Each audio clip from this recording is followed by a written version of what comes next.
we miss some of the most important things in life.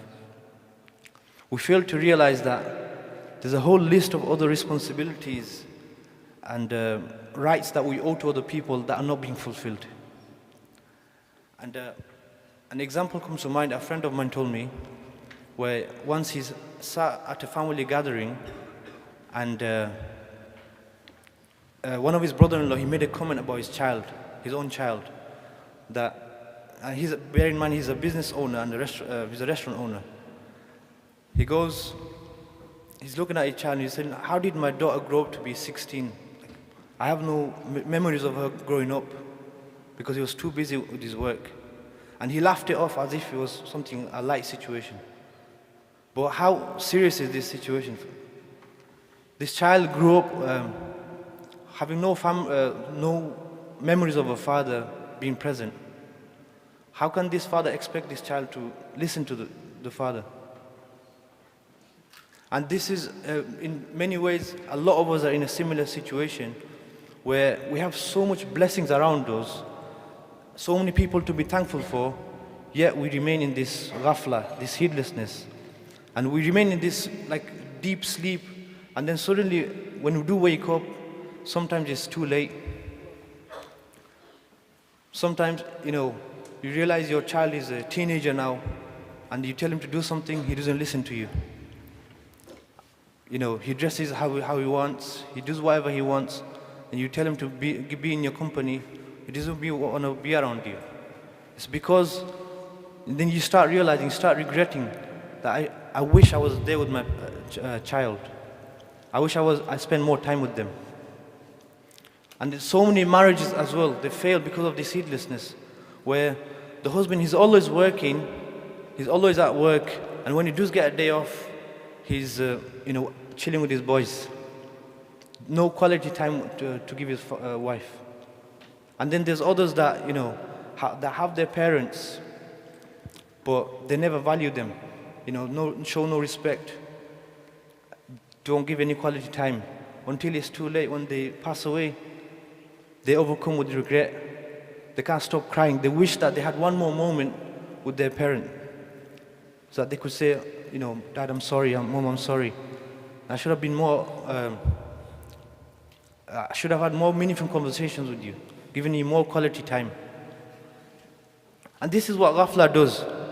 It takes your attention away from some of the most important things in life. And another effect of ghafla is that it makes you lose track of your time. And there's someone that I knew a long time ago. I sat down in the mosque with him. We were reading the Quran, and he was struggling to read Surah Fatiha. And he told me, I'm going to start taking Quran lessons.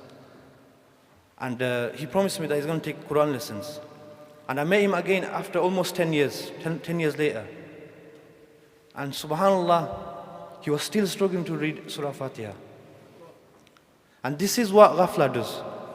Being heedless about the important things in your life. And how this relates to my reminder about itikaf is, think of it like this, brothers. Imagine you're driving on the motorway, speeding through the motorway, and you decide to stop on the hard shoulder. What happens when you stop? You start noticing things, right? You start noticing there's a beautiful mountain over there, there's a cow over there, eating grass. You start noticing small things. And similarly, many of us are, speeding through life, to be honest. And we rarely get that chance to, take a moment to reflect. And this is where Ramadan comes in, especially itikaf. You're supposed to be, in self-reflection, thinking about how your life is going, especially in itikaf. You get that time with yourself, with Allah, those 10 days. You start asking yourself questions that you don't usually ask. Questions that you're too busy to ask yourself. How am I raising my child? Am I good to my child? Am I giving them the upbringing that they deserve? How am I with my wife? Am I giving them quality time or just scrolling on the phone when she's talking to me? Is this the time I'm giving to them? Like you start realizing you're not the best father, you're not the best husband, that you're not the best son, you know. I realize one thing, with parents, they appreciate even the small things, when you have meaningful conversations with them. Especially, with my mom, when I ask her about her own childhood, how was your parents with you? And she's got so many stories to tell. And many of us, we don't do that with our parents. These are moments that they remember. They'll never forget these moments. And we don't do that because of our ghafla. And itikaf, it reminds you, it gets you thinking, I should be doing that more often. And this is the potential of itikaf. It has the potential to turn your life around if you do it properly.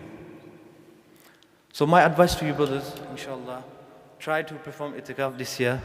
And think of it like this, before Eid comes, we all, save up money, right, to treat ourselves, to treat our families, to buy something on the Eid, to buy a nice pair of shoes, treat our families. We save up money. My suggestion would be, why not try something different this year? Treat your families to an itikaf. I know it sounds strange to say that. Why I say that is, save up money for those 10 days so you can pay your bills.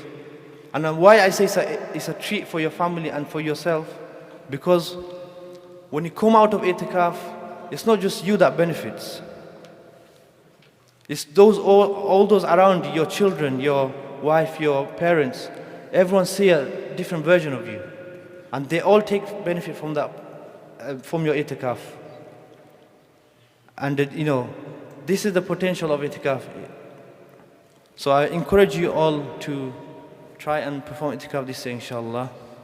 And if you can't do 10 days, a few days, you'll see a benefit, inshallah. Jazakallah khair for listening. Assalamu alaikum wa rahmatullah.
الله أكبر الله أكبر.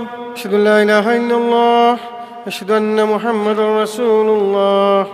حي على الصلاة، حي على الفلاح، قد قامت الصلاة، قد قامت الصلاة. الله أكبر الله أكبر، لا إله إلا الله.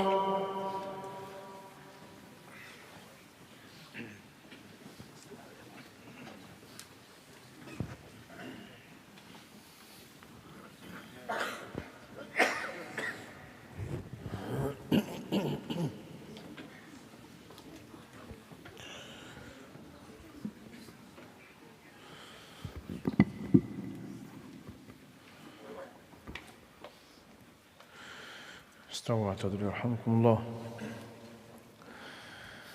الله أكبر.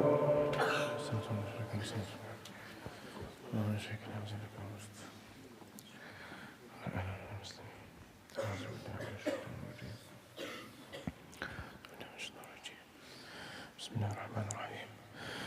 الحمد لله رب العالمين الرحمن الرحيم مالك يوم الدين. إياك نعبد وإياك نستعين. اهدنا الصراط المستقيم صراط الذين أنعمت عليهم غير المغضوب عليهم ولا الضالين. آمين.